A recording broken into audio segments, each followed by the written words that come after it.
Hello, and welcome to the first session of the prayer course.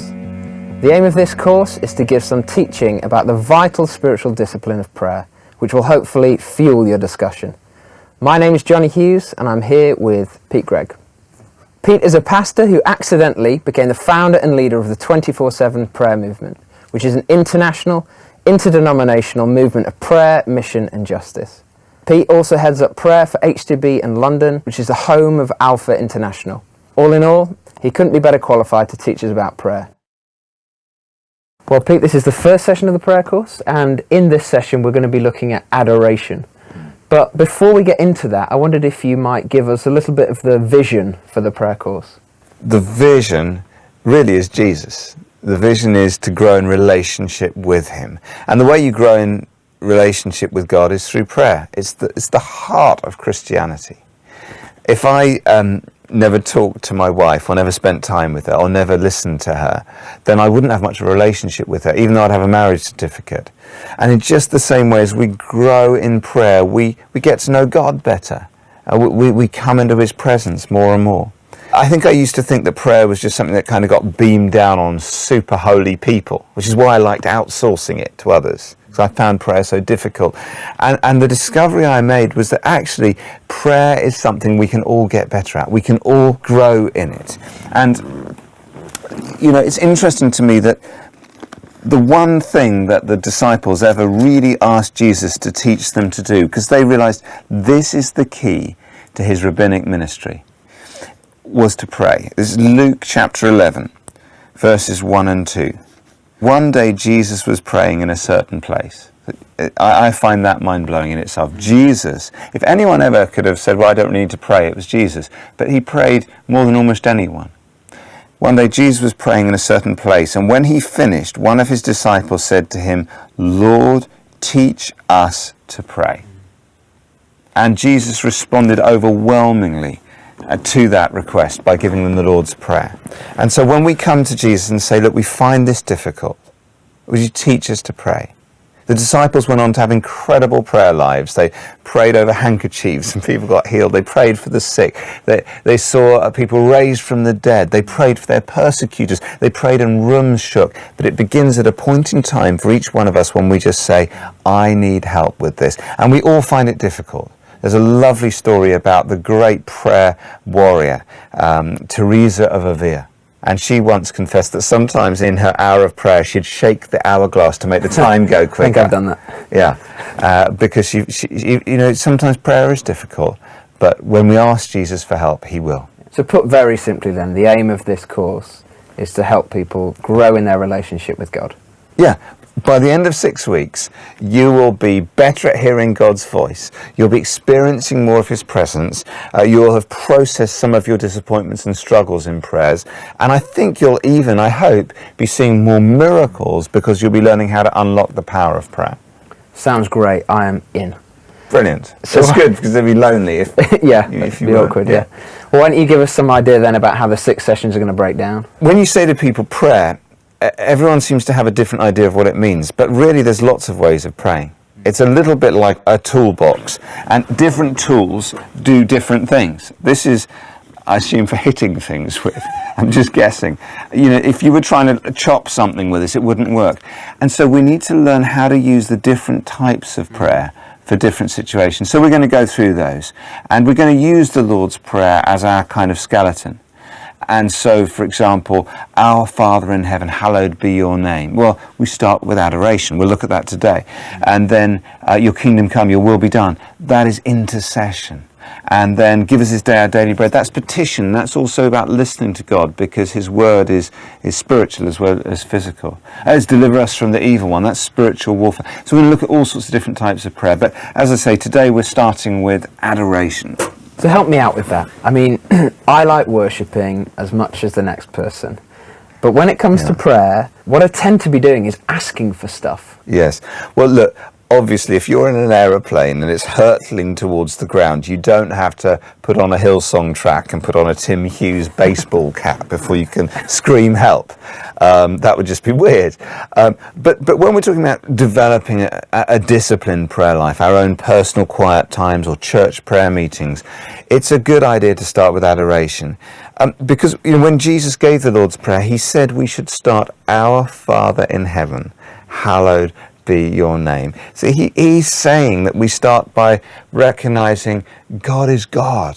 He is holy. He is our Father who loves us, before we just sort of throw our shopping lists at him. After I finished writing one of the books that I wrote, the moment came when I could send the manuscript off. I'd been looking forward to that for a while because I've been working insanely hard.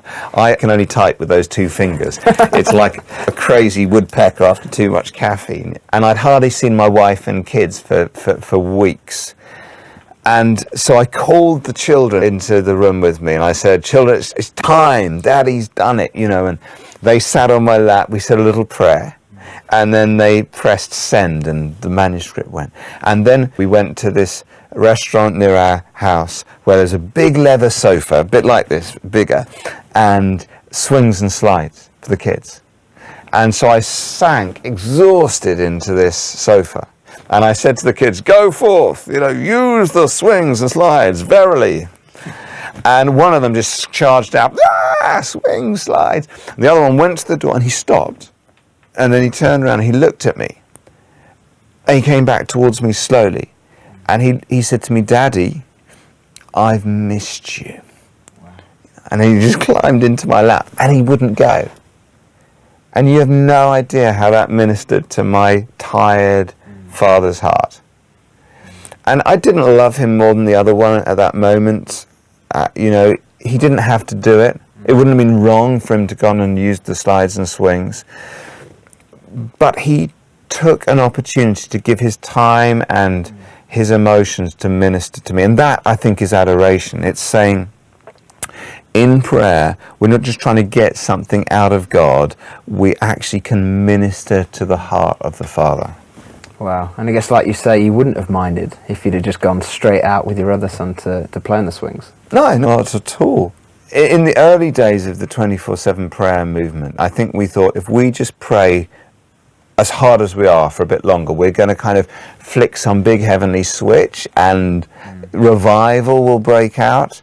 And then God sent us a godly man called John Dawson who said a very simple thing. He said, everybody prays. The difference when Christians pray is that they are climbing into the lap of their heavenly Father.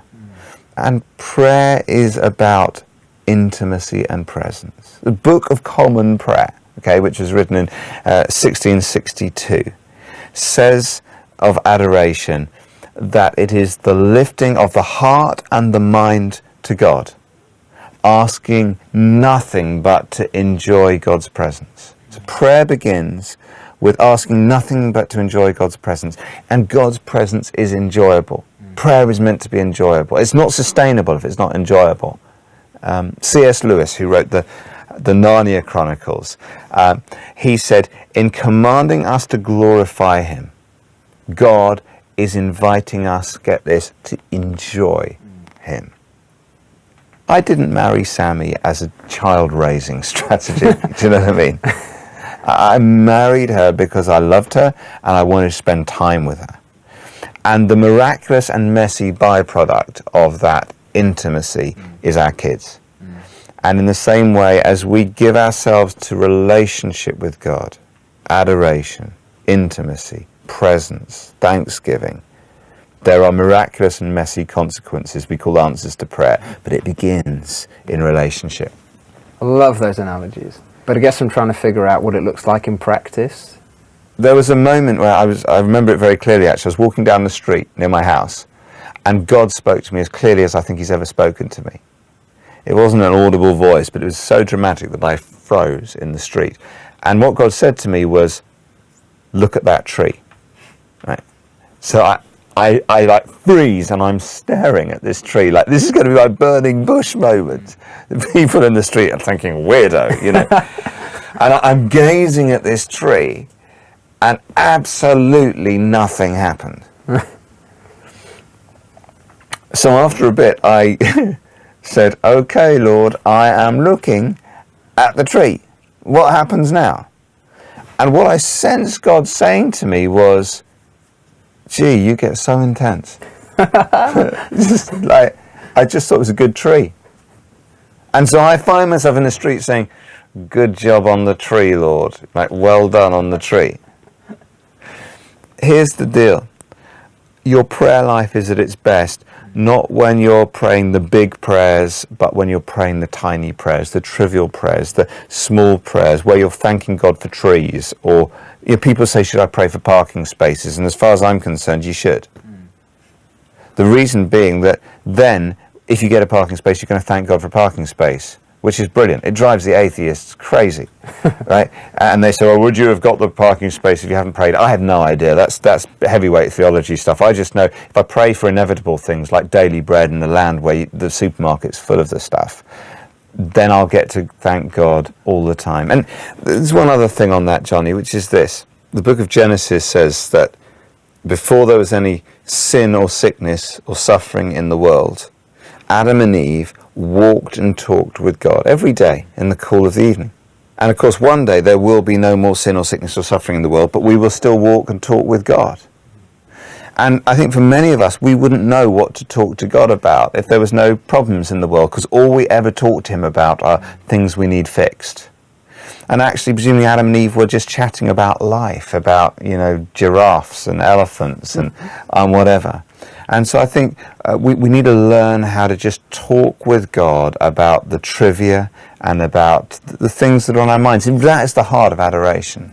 So adoration then, it's more of an attitude really than a strategy to manipulate God into doing what we want him to do. And yet here's the funny thing, that when we start with adoration, it contextualizes our prayer requests, our petitions in a really helpful way. Let me give an example. If you take a really sensible, simple prayer request, like, Lord, help me at work today. Okay. There's actually two ways of praying that one prayer. You can either pray it from a place of worry and fear, whereby you're thinking there's never enough hours in the day, there's never enough money in the bank, my boss doesn't like me, I don't like my job, and so you go, please help me at work today, Lord. Or you can pray that same prayer, and I think if you've spent time in adoration, this is more the approach, where you think, I may not like my job much, but actually I know God's put me there. And I know he's in control, and I know he's prepared good works in advance for me to do. And I know that it's the Father's glory that I bear much fruit. I know that he knows the plans he has for me, plans to prosper me and not to harm me, plans to give me hope and a future. And I know he loves me, and I know he makes all things work together for good. And so you come from this place of faith and hope and expectancy as you say, help me at work today. And if our prayers are just fueled by fear and problems, then there'll be a lack of faith in them. But when we come to our prayer requests with a sense of hope and a revelation of who God is, then there will be much more faith, much more expectancy, much more peace and trust in the way we bring our petition. So adoration is the context for appropriate petition. Pete, can you tell us very practically what it looks like in your life to begin your prayer times in adoration? Maybe it's the scientist, the distant scientist in me. But I'm just trying to work out some kind of model or formula for this. I'm just thrilled to hear that I didn't know that you were a scientist. When I come to pray, I do try to begin with adoration. And one of the things that helps me, I think, to structure my whole prayer times is actually often I will work through the Lord's Prayer, not just repeating it, but using it as a model. So each line becomes a springboard to think about God as Father and hallowing his name and what does it mean to pray for his kingdom to come. And sometimes I'll use that old acronym ACTS, adoration, confession, thanksgiving, supplication, which just means asking God for stuff. And it sort of holds me off from coming in with all my prayer requests until I've spent some time adoring and thanking God. Sometimes the Psalms will help me. Sometimes just putting on some worship music. If it's in a corporate prayer meeting, actually spending time worshipping before we move into praying for things can be really helpful. Johnny, a friend of mine told me a story just the other day which to me sums this whole message up about adoration. He's got a son who's I think 17 years old, and he's a pastor, this guy, and he said at the moment when his son gets home from school each day, he takes off his tie and he always comes and finds his dad, who's normally in his study, and his son just throws himself down on the sofa and just kind of sprawls out there. And he doesn't particularly want to ask his dad for anything. He just wants to be in his dad's presence for a while before he gets on. And my friend said it ministers so much to him. He loves so much that his son does that. Now, of course, later in the evening, he'll be saying, can I borrow the car keys? Or, Dad, can you give me a hand with this? There's a place for petition, but it's also important that we learn how just to come into the presence of God and to be still and to enjoy his presence in that way. When we spend that time consciously in God's presence, in a way, that is the one time in our day when we don't pray. We tend to think, if I spend half an hour there in the presence of God, that's it, done for the day, and then I can get on with my life. But what if the half hour, the hour we spend each day with the Bible and prayer and worship is the time we recenter on Jesus, so that we can live the other 23 hours of our day praying in real time, more conscious of his presence, praying almost as a reflex reaction when we're watching TV or while we're at work? Because that's the aim, ultimately, is not just to have times of prayer each day, but to become a 24/7 prayer room, a place that is continually encountering God and enjoying God's presence, practicing the presence of Jesus 24 hours a day and 7 days a week. That's brilliant. Why don't we start by praying? Good idea. Our Father in heaven, hallowed be your name. Father, we thank you that we can enjoy your presence. We're sorry for the times that we just throw our shopping list at you without first coming before you. Thank you that you are Father and that you love us. Thank you that you make a space for us in your arms. Father, we pray that you would teach us the attitude of adoration. Lord, teach us to pray. Amen.